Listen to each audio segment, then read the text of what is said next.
Allahumma salli ala Sayyidina Muhammad wa ala alihi wa ashabihi Rasulullah jemain. Semoga dengan selalunya kita bersalawat kepada beliau, mudah-mudahan kita tersizin Allah mendapat syafaat darinya nanti. Amin ya rabbal alamin. Bapak-bapak, ibu-ibu, jemaah salat subuh rahimakumullah. Alhamdulillah pada subuh hari ini sama-sama kita hadir, sama-sama kita hormati, hadir bersama kita Ustaz Haji Zulkifli Syarif, Kepala Kantor Kementerian Agama Kabupaten Rokan Hulu, kemudian juga Pak Lurah dan juga jajarannya unsur pemerintahan baik dari kecamatan maupun dari kelurahan yang hadir pada pagi hari ini.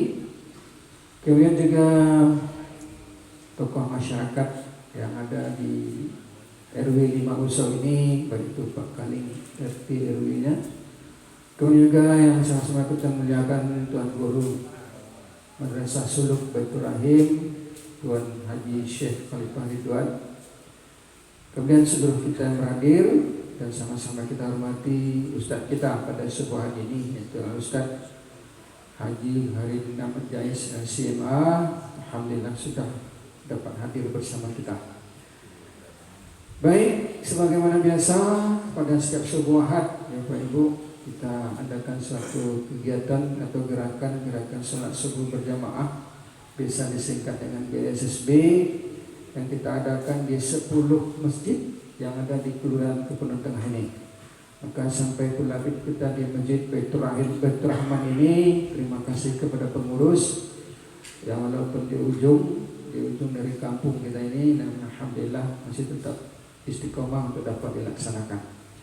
Baik, kita akan mendengarkan kajian atau ilmu yang akan disampaikan oleh Ustaz kita sampai nanti masuk waktu Isra atau sekitar 6.24, 6.25. Jadi mari kita simak apa yang beliau sampaikan untuk menambah ilmu kita dan bisa kita amalkan dalam hidup kita sehari-hari. Untuk itu kepada Ustaz Haji Haridin Ahmad Jais LCMA kami persilakan.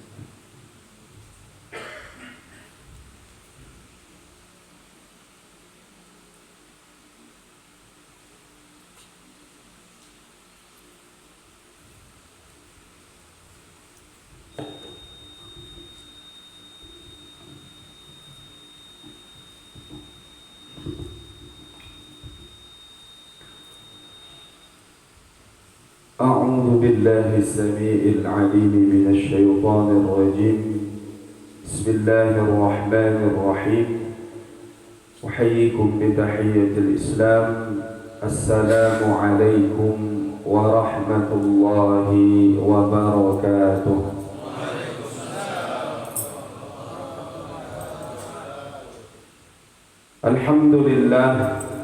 الحمد لله الذي ألف بين قلوبنا فأصبحنا بنعمته إخوانا.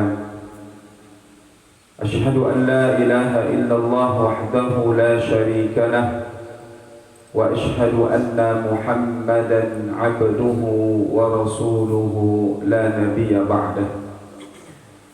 اللهم صل وسلم وبارك على سيدنا محمد الفاتح لما أغلق والخاتم لما سبق، ناصر الحق بالحق والهادي إلى صراطك المستقيم.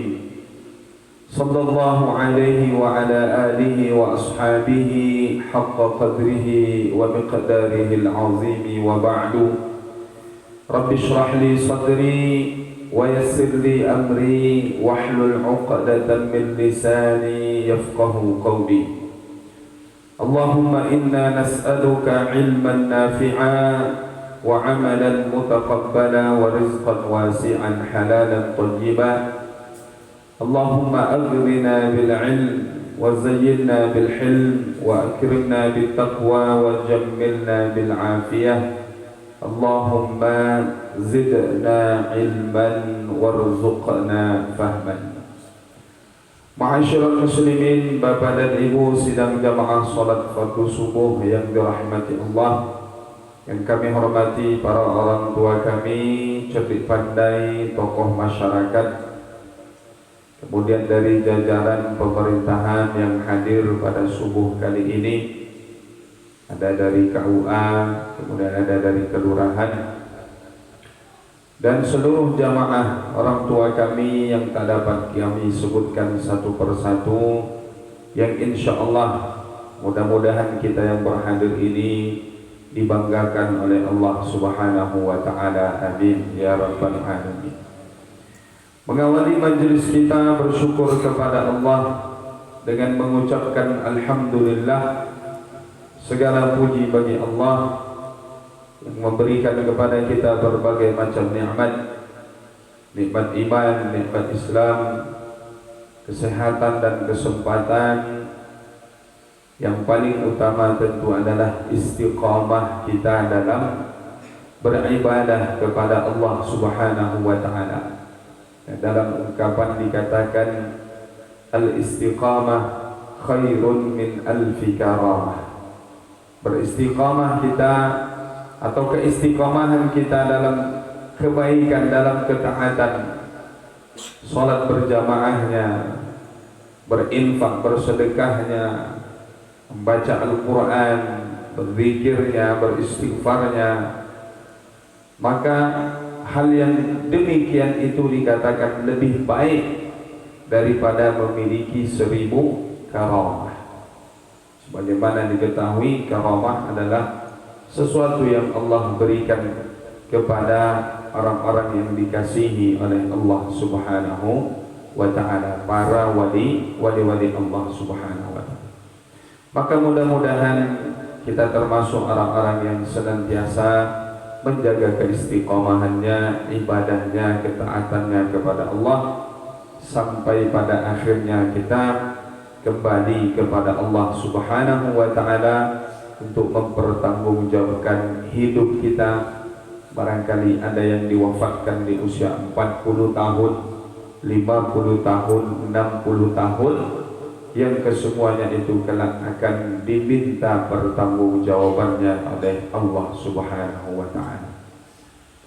Kemudian tidak lupa di majelis yang mulia ini, Bapak Ibu yang dirahmati Allah, bersalawat kita kepada baginda Nabi Asy-Syafi'ul Musyaffa', yang kita harapkan syafaatnya di akhirat nanti dengan melafazkan Allahumma salli ala sayyidina Muhammad wa ala ali sayyidina Muhammad.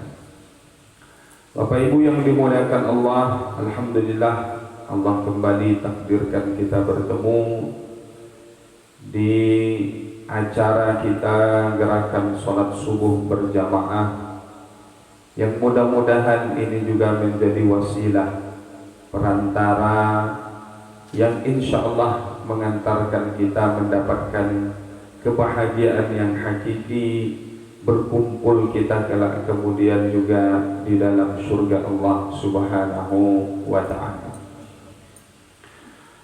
Bapak Ibu yang dimuliakan Allah, ada sahabat Nabi yang bernama Mu'adz bin Jabal radhiyallahu ta'ala anhu wa ardah. Sahabat ini min kibaris sahabah, termasuk di antara pembesar dari kalangan sahabat. Bahkan Rasulullah pernah menyampaikan, a'lamukum bil halali wal haram Mu'adz ibn Jabal. Yang paling tahu di antara kalian ini perkara halal dan haram adalah Mu'adz bin Jabal. Sehingga Nabi pernah mengutus beberapa sahabat ke negeri Yaman yang menjadi pemimpinnya, termasuklah di antaranya Mu'adz bin Jabal ini. Diutus oleh Rasulullah ke negeri Yaman untuk mengajarkan penduduk Yaman terkait syariat ajaran agama yang dibawa oleh Rasulullah sallallahu alaihi wasallam. Nah, pada suatu ketika Mu'adz bin Jabal bercerita, beliau mengatakan, akhadha Rasulullah sallallahu alaihi wasallam biyadayya Rasulullah suatu hari memegang kedua tanganku, kata Mu'adz bin Jabal. Lalu Rasulullah mengatakan, ya Mu'adz, wallahi inni la uhibbuka. Wahai Mu'adz, demi Allah, sungguh aku mencintaimu. Kira-kira kita kalau berjumpa dengan seorang ulama, seorang yang dekat dengan Allah, seorang yang alim, ibadahnya luar biasa, lalu menyatakan cintanya kepada kita, kira-kira bagaimana perasaan kita? Bahagia, senang luar biasa. Tuan Guru Syekh menatap kita saja itu kita sudah sangat bahagia. Apalagi seorang yang sangat dicintai oleh Allah, manusia yang paling taat, manusia yang pertama kali masuk surga, yang ketika nanti berada di hadapan surga, pintu surga bertanya, siapa yang datang? Maka dijawab Muhammad, Rasulullah. Maka pintu surga mengatakan, aku diperintahkan oleh Allah tidak membuka pintu ini kecuali kepada Rasulullah sallallahu alaihi wasallam. Ini menunjukkan kedudukan sahabat ini di mata Nabi sallallahu alaihi wasallam. Lalu Rasulullah pun menyampaikan pesannya, ya Mu'adz, wahai Mu'adz, la tada'anna fi duburi kulli salatin taqulu Allahumma a'inni ala dzikrika wa syukrika wa husni ibadati. Ini doa zikir yang sering kita dengar, kita ulang-ulang setiap selesai kita salat. Di antara yang dianjurkan untuk dibaca adalah Allahumma a'inni ala dzikrika wa syukrika wa husni ibadati. Dipesankan oleh Nabi kepada sahabatnya yang luar biasa, jangan sampai engkau meninggalkan setiap selesai salat engkau membaca doa zikir wirid ini. Ya Allah, bantu tolong aku untuk senantiasa mudah berzikir, mudah lisan kita membaca kalimat-kalimat thayyibah. Allahumma a'inni ala dzikrika wa syukrika, menjadi hamba yang senantiasa pandai bersyukur, kemudian husni ibadati, memberikan ibadah terbaik maksimal kepada Allah Subhanahu wa ta'ala. Lalu kemudian Mu'adz bin Jabal pun pernah bercerita menyampaikan pertanyaan kepada Nabi sallallahu alaihi wasallam. Apa yang ditanyakan oleh Mu'adz bin Jabal ini, Bapak Ibu yang dirahmati Allah? Kata Mu'adz bin Jabal, ya Rasulullah, wahai baginda Rasul, akhbirni bi'amalin yudkhilunil jannah wa yuba'iduni 'anil nar. Wahai baginda Nabi, beritahu aku amalan, ajarkan kepadaku amalan perbuatan yang sekiranya dengan perbuatan itu akan memasukkan aku ke dalam surga dan menjauhkan aku dari neraka. Pertanyaannya to the point, puncaknya, intinya, karena kita pun semuanya berharap masuk surga dan selamat dari api neraka. Dari semua ibadah yang kita kerjakan, kesabaran kita meninggalkan dosa dan maksiat, takut kita kepada Allah, puncaknya, tujuannya, targetnya adalah mendapatkan surga dan selamat dari api neraka. Begitu juga hadirnya kita di subuh hari ini, berkumpul kita di rumah Allah, beriktikaf kita selepas sholat subuh, mau kita meluangkan waktu duduk di majelis ilmu. Di antara tujuannya mendapatkan surganya Allah Subhanahu wa ta'ala. Mendengar pertanyaan ini, Nabi mengatakan, laqad sa'alta an 'azimin. Wahai Mu'adz, engkau telah bertanya perkara yang besar, perkara yang hebat, perkara yang berat, perkara yang dahsyat. Wa innahu la yasirun liman yassarahu Allah. Tapi walaupun berat, walaupun hebat, dahsyat, tapi hal ini akan mudah dilakukan bagi yang diberi kemudahan oleh Allah Subhanahu wa taala. Artinya Bapak Ibu yang dirahmati Allah, yang memudahkan kita masuk surga ini adalah Allah Subhanahu wa taala. Yang menyelamatkan kita dari neraka juga adalah Allah Subhanahu wa taala. Semua ada pada keputusannya Allah, ketetapannya, ketentuannya Allah Subhanahu wa taala. Tugas kita hanya beribadah. Maka mungkin kita pernah mendengar kisah ada seorang hamba Allah yang soleh, lalu kemudian Allah ingin menguji sang hamba ini. Diutusnya malaikat datang kepada hamba yang soleh ini, menyampaikan kabar bahwa Allah menetapkan dia ini sebagai penghuni neraka. Padahal dia taat, dia soleh, rajin beribadah. Apa kata sang hamba yang taat, yang saleh ini?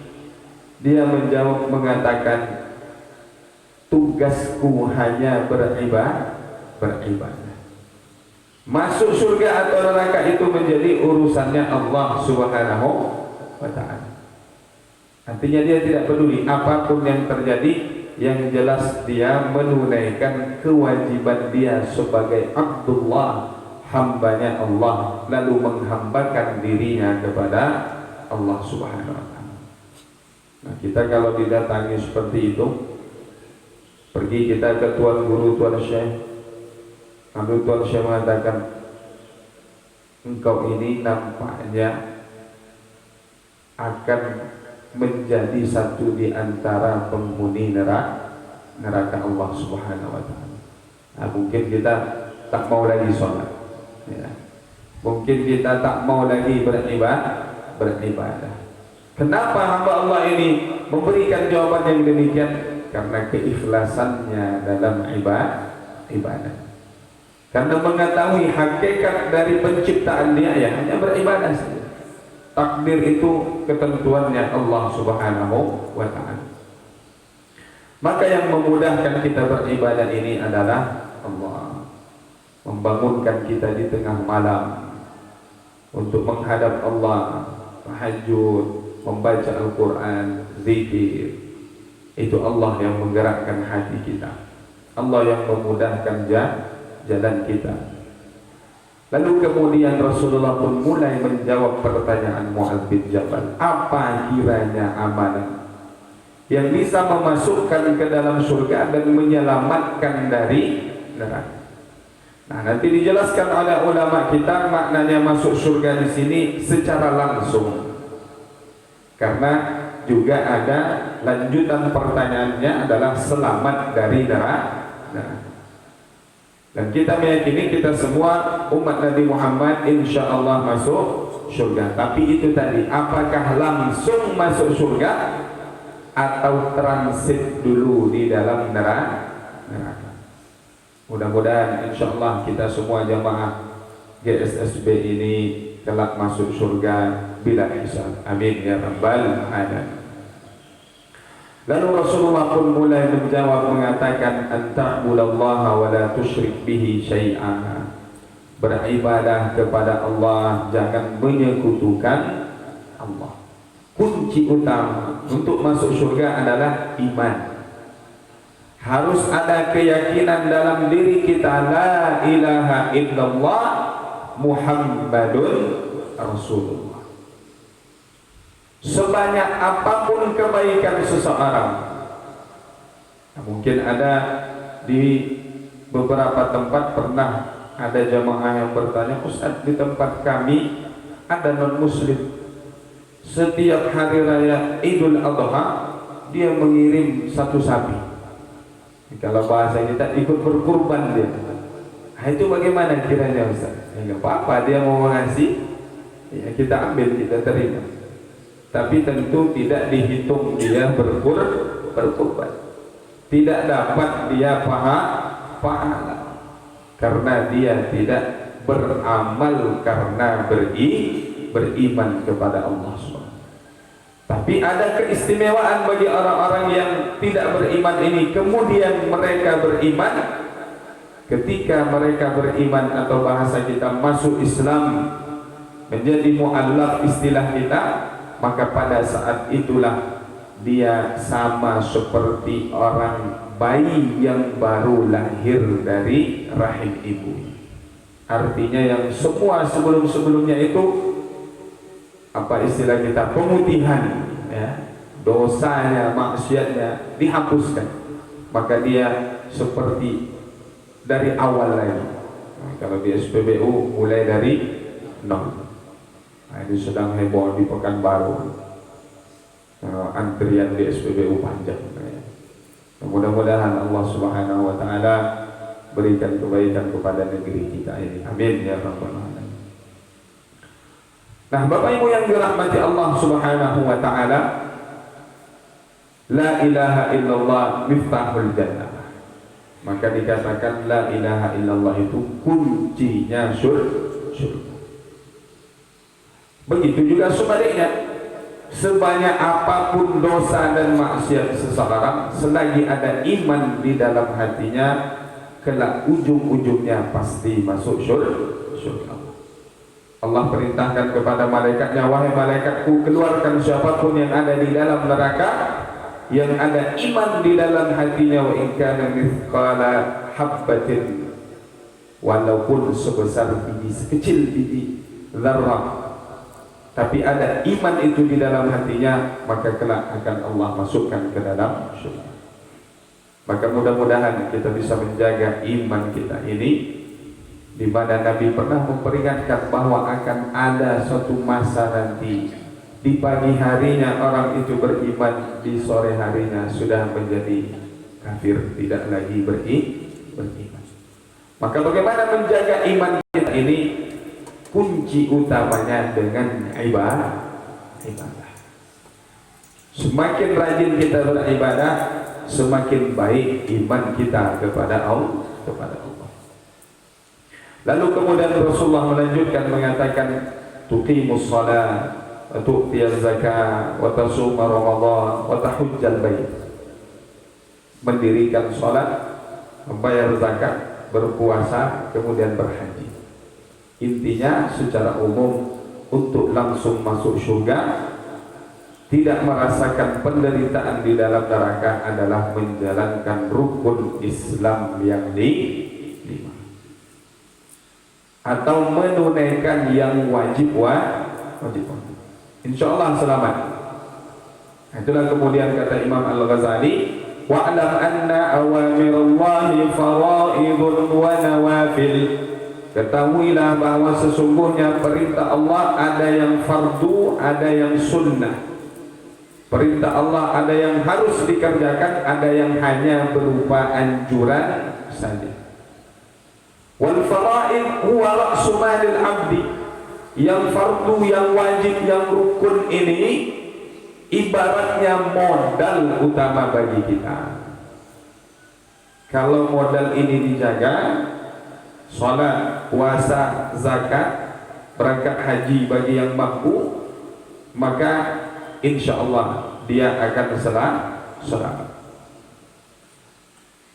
Lalu yang sunnah-sunnah ini diibaratkan sebagai keuntungan, karena mampu menjaga modal, dapatlah untung. Kalau modal tak dapat dijaga, jadinya buntung. Salat saja tidak dikerjakan, bagaimana mau langsung masuk surga? Masuk bulan suci Ramadan tidak puasa, bagaimana mau langsung masuk surganya Allah Subhanahu wa taala? Wa biha tahsulud darajat. Dan dengan yang sunnah-sunnah inilah membedakan derajat-derajat kita di dalam surga Allah. Tidak sama orang yang berzikir hanya selepas sholat saja dengan yang kemana-mana selalu berzikir. Tidak sama yang mengaji membaca Al-Quran di bulan Ramadan saja dengan yang mengaji sepanjang tahun. Nah, ini pokoknya Bapak Ibu yang dirahmati Allah. Untuk langsung masuk surga, selamat dari neraka, maka jagalah rukun Islam yang lima: syahadat, salat, puasa, zakat, dan haji. Lalu kemudian tidak sampai di situ saja, Nabi melanjutkan mengatakan, ala adulluka ala abwabil khair. Wahai Mu'adz, maukah engkau aku beritahu pintu-pintu kebaikan? Apa pintu-pintu kebaikan? 3 di antara yang disebutkan oleh Nabi dalam riwayat ini. Pertama kata Nabi, as-shaumu junnatun. Puasa itu adalah tameng perisai. Tameng perisai dari apa? Dari api neraka. Dari hawa nafsu dan syahwat. Maka nanti kaitannya lambung dengan akhirat itu ada hubungan erat. Mengosongkan lambung kita, perut kita dari makanan, di antara cara yang paling ampuh untuk mengendalikan hawa nafsu dan syahwat kita. Atwalukum ju'an wa tafakkuran. Kata Nabi, afdalukum indallahi atwalukum ju'an wa tafakkuran. Orang yang mulia di sisi Allah di antara kalian ini, kata Nabi, orang yang panjang rasa laparnya, lama merasakan laparnya, banyak puasanya, dan juga lama panjang renungannya, tafakkurnya. Bukan mengkhayal ya, tapi merenungkan ciptaan Allah, bagaimana hebatnya gunung, pergi kita ke laut, bagaimana melihat luar biasanya ciptaan Allah. Maka kita pun semakin mengenal Allah Subhanahu wa ta'ala. Walhamdulillah. Nah, ini Allah menyuruh kita untuk berzikir karena kita membahas tentang tafakkur, ya, merenungkan apapun yang terjadi. Nah, ini isyarat dari Allah langsung menampakkan kepada kita ini. InsyaAllah mudah-mudahan kita menjadi hambanya yang senantiasa berzikir mengingat Allah Subhanahu wa ta'ala. Nah, maka Bapak Ibu yang dirahmati Allah Subhanahu wa ta'ala, di bulan Ramadan kemarin kita melihat bagaimana mayoritas umat Islam meningkat ibadah, bertambah keimanannya. Apa yang menjadi sebab utamanya? Karena berpuasanya di siang. Maka jarang kita jumpai orang yang tidak puasa di siang hari tanpa ada uzur, sebab yang membolehkan dia berbuka, tapi malamnya tiba-tiba kita jumpai datang tarawih. Jarang ya. Atau dia tidak puasa tapi kita lihat rajin baca Qur'annya. Enggak juga. Atau dia tidak puasa tetapi rajin juga menambah ibadah-ibadah infak dan sedekah jarang. Karena di antara yang mendorong kita untuk beribadah, memudahkan kita beribadah, di antara pintunya adalah dengan berpuasa. Maka puasa ini di antara ibadah yang baik, pula di antara ibadah-ibadah yang, bayangkan selesai kita Ramadan berpuasa sebulan penuh, masuk kita kemarin di bulan Syawal, ada namanya puasa Syawal 6 hari. Kalau bahasa kita kan ya istirahat dulu lah Ustaz, kan baru kita puasa di sebulan penuh. Bulan Syawal ini biarlah kita berlebaran, makan-makan aja terus kita. Tapi tidak, syariat mengingatkan kita, menuntut kita, meminta kita untuk puasa 6 hari di bulan Syawal. Selesai bulan Syawal, sekarang kita berada di bulan Dzulqa'dah. Dzulqa'dah ini bulan haram. Jadi kalau kita umpamakan sekarang ini kita berada fi musimin min mawasimit ta'ah, kita sedang berada di bulan ketaatan, musim ketaatan. Bukan durian saja ada musimnya, tapi ketaatan ini juga ada musimnya. Kenapa? Karena kita berada di 3 bulan haram berturut-turut. Sekarang Zulqa'dah, selanjutnya Zulhijjah, kemudian Muharram. 1 bulan terpisah, nanti bulan Rajab. Bulan Zulqa'dah dianjurkan kita memperbanyak ibadah. Fala tuzlimu fihinna anfusakum. Kata Allah Subhanahu wa taala dalam surah At-Taubah, jangan kalian zalimi diri kalian ketika berada di bulan-bulan haram. Perbanyak ibadah. Nah, di antara ibadah yang dianjurkan perbanyak juga puasa sunnah. Masuk kita nanti di bulan Dzulhijjah. Ada apa di bulan Dzulhijjah? Ada puasa Arafah. Puasa tanggal 9 Dzulhijjah. Kita tidak berangkat haji agar kita juga mendapatkan fadilah keutamaan orang-orang yang sedang berwukuf di padang Arafah. Jamaah haji di tanggal 9 Dzulhijjah itu kita disunnahkan berpuasa. Esoknya kita lebaran, hari raya Idul Adha, hari ini kita puasa. Biar besoknya Ustaz banyak makan daging. Nah, karena Idul Adha menyembelih hewan kurban. Mudah-mudahan kita juga diberi kelapangan rezeki, kita bisa ikut berkurban tahun ini. Wah, ini sudah penuh saja papan peserta kurban di masjid kita. Padahal masih ada beberapa, masih ada sebulan, tak sampai sebulan lagi ya, karena ini sudah pertengahan. Di Pekanbaru masih minim ya. Beberapa masjid kami pergi masih kadang baru 4 kelompok. Nah, ini sudah penuh 8, kayaknya masih ada menyusul bisa sampai 10 ya. Nah, selesai di bulan Zulhijjah, masuk kita bulan Muharram.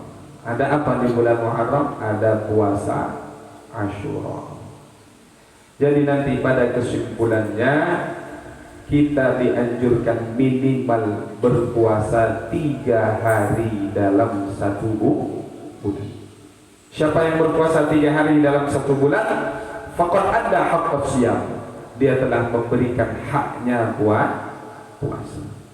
Maka Imam Al-Ghazali dalam kitabnya Al-Arba'in fi Usuluddin menjelaskan secara rinci terkait di antara sifat tercela yang mesti dihindari oleh seorang muslim adalah berlebihan dalam makanan dan minum. Lalu beliau menjelaskan apa saja manfaat faedah kita berpuasa atau menahan diri atau mengosongkan lambung perut kita ini. Di antaranya safaul qalbi wa nafadul basirah, membuat hati kita menjadi bersih dan menajamkan pandangan mata batin kita. Raqatul qalbi, berlapar-lapar itu membuat hati kita menjadi lembut. Kemudian khiffatul badani litahajjudi wal ibadah, meringankan badan kita ini untuk bangun tahajud, untuk kemudian melaksanakan ibadah di malam hari, dan berbagai manfaat yang lain. Maka puasa shaum junnah disebutkan oleh Nabi. Yang berpuasa sehari di jalan Allah, Allah jauhkan 70 tahun perjalanan dari neraka. Itu sehari. Berarti kalau 2, 3 semakin banyak semakin jauh insyaallah kita dari neraka. Yang kedua kata Nabi, was-shadaqatu tudfi'ul khati'ah kama tudfi'ul ma'u an-nar. Sedekah menghilangkan, menghapuskan dosa sebagaimana air memadamkan api. Maka sedekah ini juga ibadah yang luar biasa. Satu di antara ibadah yang langsung disebutkan dalam Al-Quran, balasannya 700 kali lipat. Itu balasan minimal. Allah melipat gandakan pahala kepada siapa yang Allah kehendaki. Maka termasuk di antara yang disesali oleh manusia ketika sudah berada di kehidupan akhirat nantinya, memohon kepada Allah dikembalikan ke dunia. Untuk apa? Bersedekah di antaranya. La saddaqa wa akum minas salihin. Kembalikan aku ke dunia Allah, aku akan bersedekah dan menjadi hamba-Mu yang saleh. Nah, kalau kita umpamakan kita naik pesawat, kalau kita bawa bagasi itu kita lama nanti baru keluar dari bandara. Kenapa? Karena harus nunggu dulu bagasi kita ini sampai keluar. Tapi kalau kita cuma bawa tentengan saja, ya sudah masuk bandara bisa langsung keluar. Tidak lama tertahan di bandara. Nah, barang-barang kita itu diumpamakan seperti harta kita yang nanti kita akan dihisab di akhirat. Termasuk yang lama dihisabnya nanti adalah orang yang ketika meninggal banyak meninggalkan harta. Nah, bagaimana biar tidak lama menunggu di bandaranya atau dihisabnya? Kita kirimlah barang kita ini terlebih dahulu, dikargokan. Ibaratnya harta kita itu kita sudah kirim di akhirat terlebih dahulu. Dengan apa? Dengan berwakaf, dengan berinfak, dengan bersedekah. Maka itulah harta kita yang sesungguhnya. Sehingga ketika kita meninggal tidak banyak yang kita sisakan, yang kemudian nanti pun ringan pertanggungjawabannya di akhirat. Nah, tentu urusan sedekah ini sudah sering kita mendengar, karena memang di antara amalan yang luar biasa. Maka sering diulang-ulang untuk mendorong kita, memotivasi kita banyak-banyak bersedekah. Tapi nanti dijabarkan lebih luas lagi bahwa sedekah itu tidak selalunya dengan harta. Karena orang-orang miskin datang mengadu kepada Nabi, ya Rasulullah, wahai baginda Nabi, dhahaba ahlul biduri bil ujur. Orang-orang kaya ya Rasulullah banyak sekali mendapatkan pahala. Mereka berhaji, mereka berumrah. Kalau mereka sakit, tidak bisa banyak beribadah, mereka mengirimkan hartanya kepada fakir miskin, tetap mendapatkan pahala. Kami ini bisa apa ya Rasulullah? Dan nanti banyak dari kalangan sahabat yang memang mereka minal fuqara, bajunya yang melekat di badan, yang bahkan berhari-hari dipakai sudah agak lain baunya, tetapi mereka mulia di sisi Allah Subhanahu wa ta'ala. Nah, maka ini juga pintu kebaikan disebutkan oleh Nabi adalah bersedekah. Nabi ditanya, sedekah apa yang paling baik?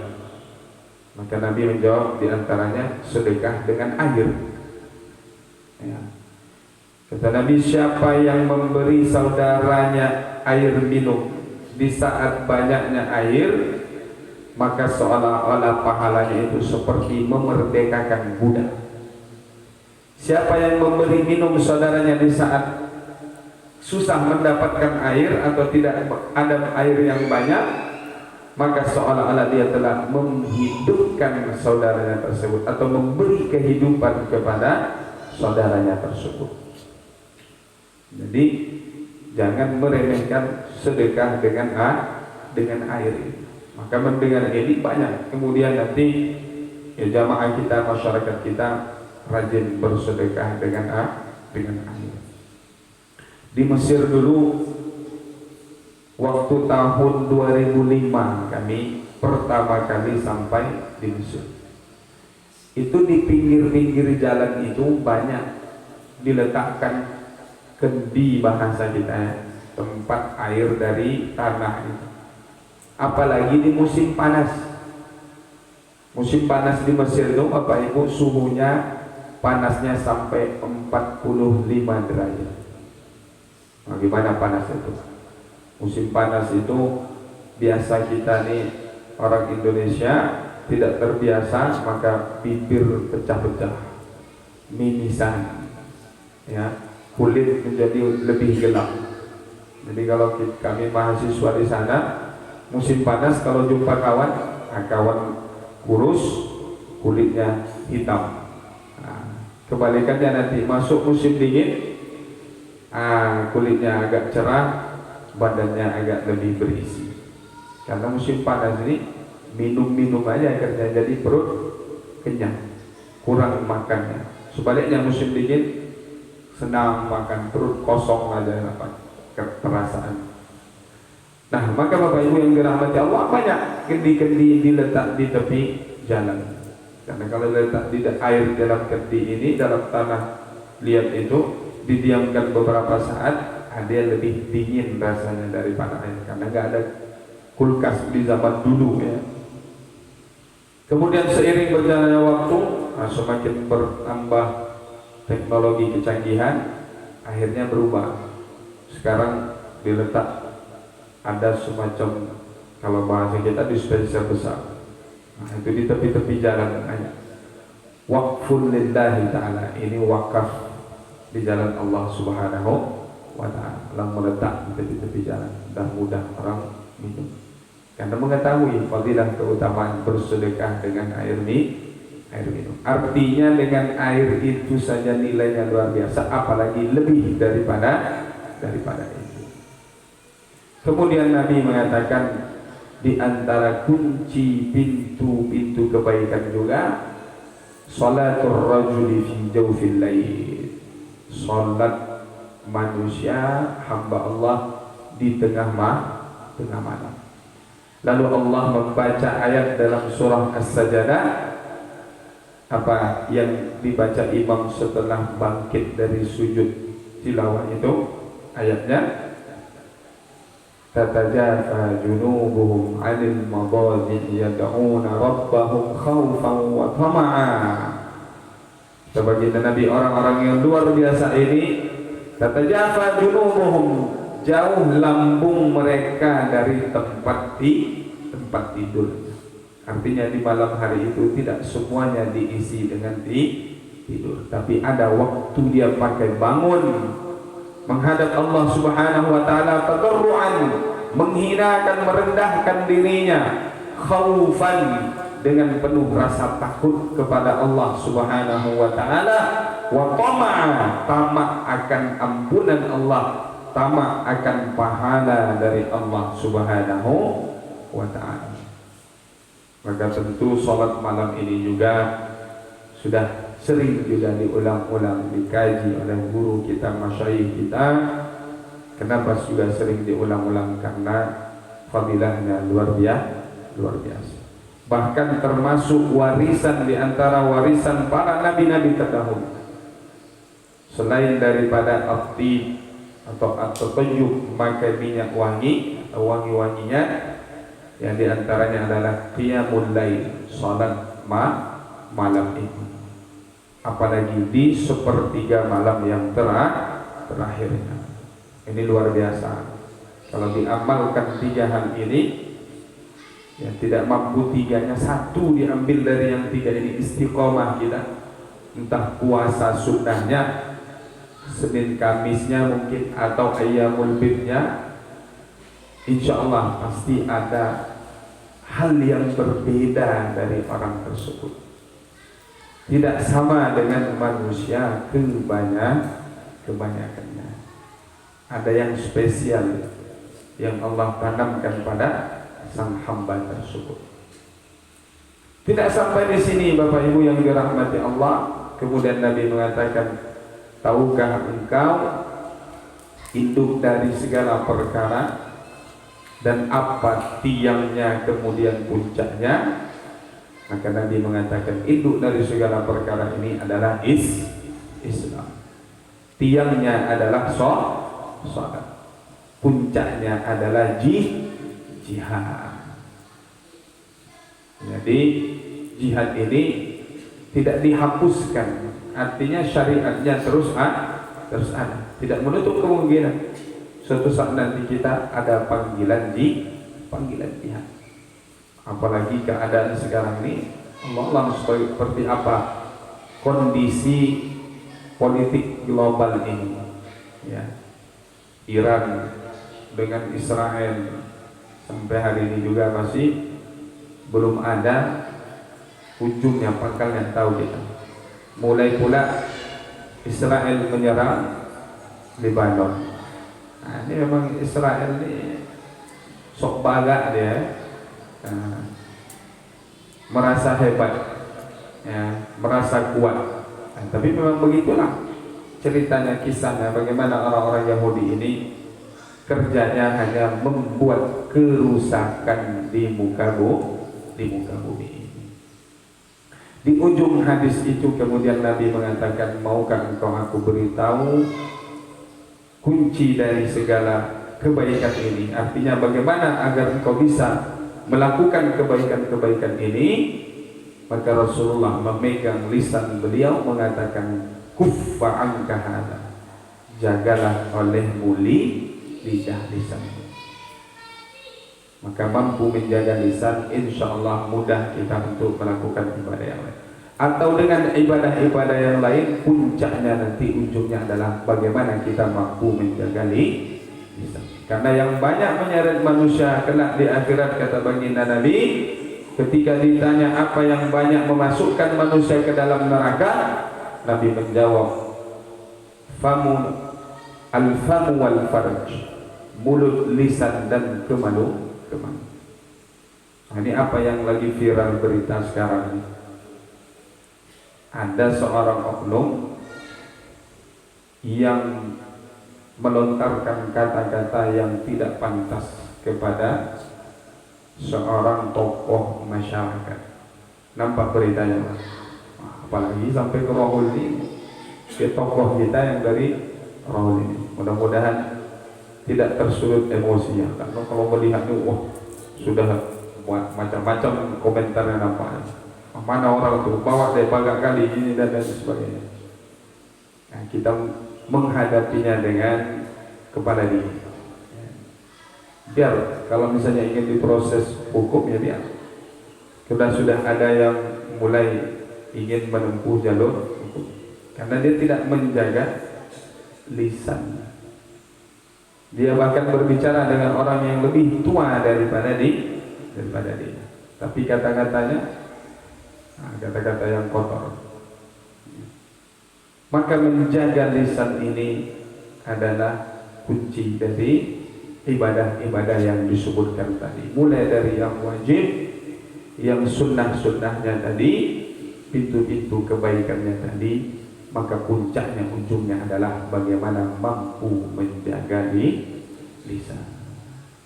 Maka inilah yang dijaga oleh salafus saleh, baik dari kalangan sahabat, tabi'in, wa tabi'ut tabi'in. Bahkan mendengar ini, Mu'adz bin Jabal mengatakan, ya Rasulullah, apakah kita akan diminta pertanggungjawaban dari apa yang terucap oleh lisan kita? Kan nampaknya remeh ucapan, karena kita berbicara. Kata Nabi, wahai Mu'adz, hati-hati, sungguh seseorang nanti ada yang dimasukkan, diseret ke dalam neraka karena sebab dosa yang dilakukan oleh lisan. Nabi mengatakan, la yazalu Jibril yusini anil dzikr. Jibril sering datang kepadaku, dan di antara yang sering diulang-ulang nasihat Jibril adalah terkait zikir. Sampai aku mengira, kata Nabi, tidak boleh berbicara keluar dari lisan kita ini kecuali lafaz zikir, kata Nabi sallallahu alaihi wasallam. Maka salafus saleh mereka sangat menjaga lisan. Ada yang kemudian ketika melewati suatu bangunan, dikisahkan dalam kitab Al-Jawahir Al-Lu'lu'iyah, Syarhun ala Al-Arba'in An-Nawawiyah, melewati satu bangunan, kemudian dia mengomentarinya, ini sejak kapan dibangun bangunannya, atau kok bisa seperti ini bentuk bangunannya. Lalu dia sadar, nah, apa untungnya saya berucap kata-kata ini, tak ada manfaat, tak ada guna. Dia hukum lisannya berpuasa selama setahun penuh. Saking dia ini bagaimana takutnya karena tidak pandai menjaga lisan, mengeluarkan kata-kata yang tidak. Itu kata-kata yang biasa saja. Apalagi sampai melontarkan ucapan yang tidak baik, yang gibahnya, ya fitnahnya, ya adu dombanya. Maka mudah-mudahan kita termasuk orang-orang yang mampu untuk menjaga lisannya. Nah, ini Bapak Ibu yang dirahmati Allah Subhanahu wa taala, kunci untuk mendapatkan surga Allah, kemudian pintu-pintu kebaikan yang pada ujungnya nanti bagaimana kita mampu menjaga lisan kita. Wallahu a'lam bishawab. Yang benar datangnya dari Allah, yang salah dari kami sendiri. Di ujung majelis barangkali ada pertanyaan dari Bapak Ibu semua yang hadir pada subuh hari ini, kami persilahkan. Baik yang berkaitan dengan tema kita atau hal yang lain, barangkali ada pertanyaan. Ya, silakan.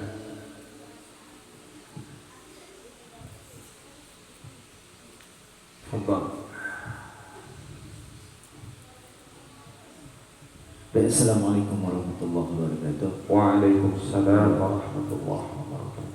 Baik, kita kan kalau mungkin di negara lain kan mungkin tak nampak kan, tapi di negara kita ini memang betul-betul terasa ya dalam berbagai bidang lah. Tidak apa namanya, tidak mengkhususkan satu bidang aja. Ini tentang masalah tawassul bil haqqi wa tawassul bis sabr, saling menasihatkan dalam kesabaran dan dalam kebenaran. Kemudian juga dalam amar ma'ruf nahi munkar.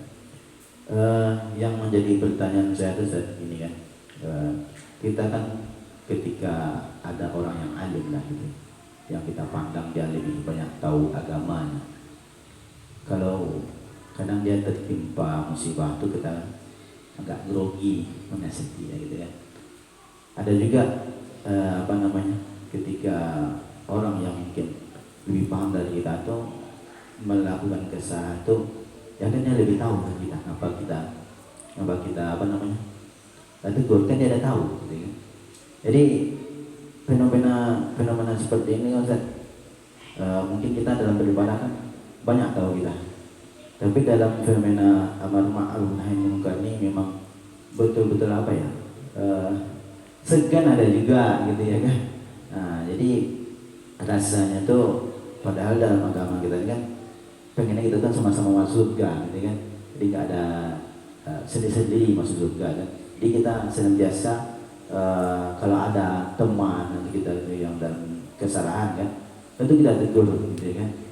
Saya semalam tuh apa namanya, ada seorang pimpinan pondok lah gitu kan, yang saya nasihat, bukan nasihat, ada sedikit miskomunikasi gitu kan. Saya berusaha meluruskan dengan cara yang apa namanya, yang sejuk gitu kan. Tidak ada untuk mengungkapkan kesalahan orang lain gitu maksudnya kan. Cuma mungkin tersulut emosi, jadi marahnya itu dilampiaskannya ke yang merasa bersalah gitu. Jadi sebenarnya kalau dalam dari dahulu lah, tradisi dari sahabat, tradisi dari Rasulullah dalam amar ma'ruf sebenarnya bagaimana menurut saya? Terima kasih. Assalamualaikum warahmatullahi wabarakatuh. Assalamualaikum warahmatullahi wabarakatuh. Nah, ini sebenarnya panjang tadi lagi kalau ingin dijabarkan terkait amar ma'ruf nahi munkar ini. Bahkan memang nanti dalam suatu kitab itu dibahas satu tema khusus tentang amar ma'ruf nahi munkar. Secara umum ya, menjadi kewajiban personal sebenarnya masing-masing dari kita menyeru kebaikan dan mencegah dari kemungkaran. Bukan hanya tugasnya ustaz, bukan hanya tugasnya tuan guru syekh, tapi masing-masing dari kita memikul beban ini amar ma'ruf nahi munkar. Tapi nanti dilihat sesuai dengan kapasitas dan kemampuan kita. Kemudian juga dia juga harus ada ilmunya. Dan segala sesuatu ini harus didasari dengan ilmu. Maka nanti al-ilmu qabla al-amri bil ma'ruf. Atau al-ilmu qabla dakwah, ilmu sebelum kita menyampaikan dakwah tersebut atau sebelum amar ma'ruf nahi munkar. Ada cara-caranya. Maka nanti dilihat hikmah, bijaksana. Bagaimana menegur dengan cara yang bijaksana. Karena fitrahnya manusia ini ya tidak senang kalau apa bahasa kita dikritik, tidak senang kalau dikoreksi. Itu memang fitrah. Nah, tapi bagaimana ketika menyampaikan dengan cara yang baik, dia bisa menerima. Nah, maka nanti dengan cara-cara yang baik, dengan pasti nanti kita mendapatkan bahasanya timbal baliknya atau bagaimana reaksi orang tersebut. Ya, secara umum memang rata-rata ketika dinasihati itu orang menolak secara umum, tidak senang dia ketika ada kesalahannya kemudian dikoreksi. Tapi ya ketika kita menyampaikan dengan niat yang ikhlas, kemudian dengan tujuan yang baik, itu bagaimanapun perlakuan orang tersebut, yaitu kita harus siap untuk menerimanya. Begitulah para nabi dan rasul, bahkan Rasulullah menyampaikan dakwah tapi malah diusir dari tanah kelahiran, dilempari, dicaci, dituduh pembohong, tukang sihir, dukun dan lain sebagainya. Pastilah, karena di mana ada kebaikan pasti selalu yang menjadi lawannya adalah kemungkaran atau kebatilan. Jadi artinya nanti ada pun tingkatan-tingkatannya. Yang mampu merubah dengan lisannya langsung kemungkaran, silahkan. Dia merasa tidak mampu karena kalau dia memaksa membahayakan dirinya, ya dengan ucapan. Tak mampu juga dengan ucapannya, ya minimal dengan hatinya mengingkari bahwa ini adalah sesuatu yang tidak baik. Wa dzalika adhaful iman. Kata Nabi, itu adalah selemah-lemahnya iman. Maka tidak banyak juga nanti, apalagi terkait dengan nahi mungkar, mencegah kemungkaran ini. Amar ma'ruf ini banyak yang bisa menyampaikan ini nasib. Tapi ketika melihat kemungkaran mencegahnya, itu masih sangat amat minim. Nah, ini yang menjadi tanggung jawab kita, PR kita bersama. Karena ketika ada kemungkaran tapi dibiarkan, nanti efeknya tidak hanya orang yang melakukan dosa tersebut, kemungkaran tersebut, tapi bisa satu kampung kita terkena dampak. Jadi tidak boleh mendiamkan suatu kemungkaran. Begitu juga dengan kawan kita, melihat dia salah, ya kita ingatkan dia kebaikan. Barangkali seperti itu. Wallahu a'lam. Silakan. Assalamualaikum warahmatullahi wabarakatuh. Waalaikumsalam. Terima kasih Ustaz. Mungkin ingin tentang korban. Ya, Nabi datang ancamannya tidak mau berkorban bagi yang sanggup berkorban tapi tidak berkorban dengan dekati tempat solat kami. Ya. Maksud kami ingin menanyakan, dengan dekati tempat solat kami ini maksudnya penjelasan bagaimana ancaman Nabi. Terima kasih Ustaz. Assalamualaikum warahmatullahi wabarakatuh. Assalamualaikum. Ya, Nabi mengatakan siapa yang bisa berkorban tapi dia tidak berkorban, fala yaqrabanna musallana, jangan dia mendekati tempat salat. Jadi bukan berarti tidak boleh datang sholat, tapi itu semacam ancaman, peringatan keras dari Nabi. Selagi ada kesanggupan, kemampuan untuk berkorban, maka berkorbanlah. Karena pada hakikatnya ya, orang-orang yang mendekatkan diri kepada Allah dengan sholatnya itu, maka dia juga mendekatkan diri dengan berkorban. Karena itu nanti sebagian ulama itu satu paket. Karena dalam Al-Quran langsung disebutkan fasholli li rabbika wanhar, salat kemudian menyembelih hewanlah. Maka nanti dalam kajian lanjutnya hari raya Idul Adha itu, salat sunnah Idul Adha itu lebih baik dari salat sunnah Idul Fitri, karena dia disebutkan langsung perintahnya di dalam Al-Quran. Bahkan nanti dalam mazhab lain menyebutkan wajib artinya di bawah fardu, di atas sunnah. Dan kalau bahasa kita sunnah muakkadah. Jadi seperti itu ancamannya, maknanya ya istilahnya ya kalau engkau melaksanakan sholat hari raya itu mendekatkan diri kepada Allah, maka hendaknya engkau juga mau mendekatkan diri dengan mengorbankan harta sebagian yang dimiliki sebagai bentuk kesyukuran kepada Allah Subhanahu wa ta'ala. Kami telah memberikan kepadamu nikmat yang banyak, fasholli li rabbika wanhar, maka salat dan menyembelih hewan. Jadi nanti jangan pula dipahami sudahlah dia tidak berkorban, tidak datang pula salat, rugi dua-duanya. Jadi seperti itu, Allahu a'lam. Ada pertanyaan lain? Kalau tidak ada kita cukupkan ya. Ya. Masing-masing. Kambing ya. Itu bisa berubah jadi ada juga yang kurban sapi atau unta, itu dalilnya gimana itu kan? Jadi nanti kan disebutkan Nabi ataupun ada juga menyembelih unta, atau nanti disebutkan ini dalam kajian ulama ya, dalam kajian fikihnya nanti itu disebutkan untuk satu sapi atau onta itu bisa untuk tujuh orang. Itu dalam penalaran para ulama kita yang juga nanti merujuk kepada dalil-dalil yang ada. Nah, nanti ada pakai ilmu kiasnya, melihat terkait juga dengan ada keterkaitannya juga dengan akikah. Dan misalnya nanti juga boleh dalam satu sapi itu di situ bercampur niatnya. Ada yang akikah di situ, yang lainnya ada yang kurban, tetap sah, boleh. Itu nanti dalam pembahasan tentang fikih kurban.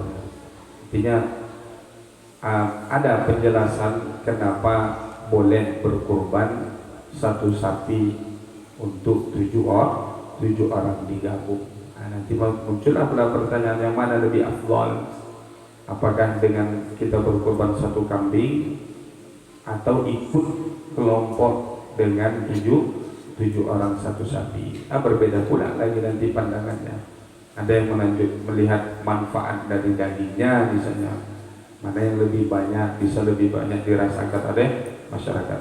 Tentu kalau misalnya anggap dengan 2,5 juta atau 2,7 diberikan kambing 2,5 juta atau 2,7, dagingnya dihitung dibandingkan dikumpulkan 2,5 juta itu beli seekor sapi, jauh lebih banyak dagingnya.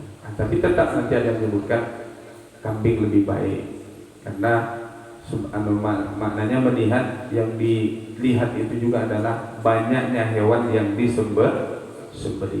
Khilaf ya, terjadi perbedaan pendapat di kalangan ulama.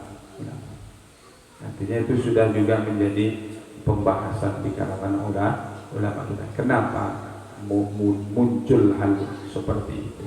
Sebenarnya lebih afdal lagi satu orang satu ekor sapi kalau dia sanggup gitu. Satu orang satu ekor sapi. Maksudnya semakin besar semakin banyak semakin baik. Demikian Allah. Baik, barangkali itu yang dapat kita sampaikan di pagi hari ini. Mudah-mudahan bermanfaat, menjadi pengingat bagi kami dan kita semua yang mendengar. Wallahu a'lam bishawab. Yang benar datang dari Allah, yang salah dari kami sendiri. Ihdinas siratal mustaqim. Allahumma ja'alna minal ladzina yastami'una al-qawla wa yattabi'una ahsanah.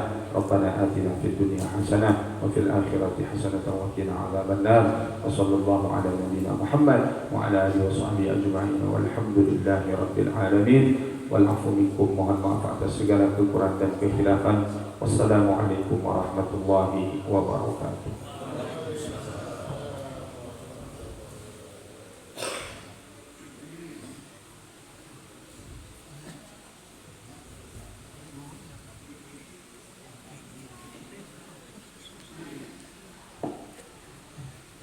Bapak Ibu yang dimuliakan, demikian tadi sudah sama-sama kita dengarkan kajian kita pada subuh hari ini, dan Alhamdulillah, semoga bermanfaat untuk kita. Terima kasih kepada Al-Ustaz. Kembali juga kami ingatkan, insya Allah pekan depan di Masjid Al-Manan Nusaw, insya Allah. Mari sama-sama kita ramaikan juga kajian subuh kita tersebut. Demikian, billahi taufiq hidayah. Assalamualaikum warahmatullahi wabarakatuh.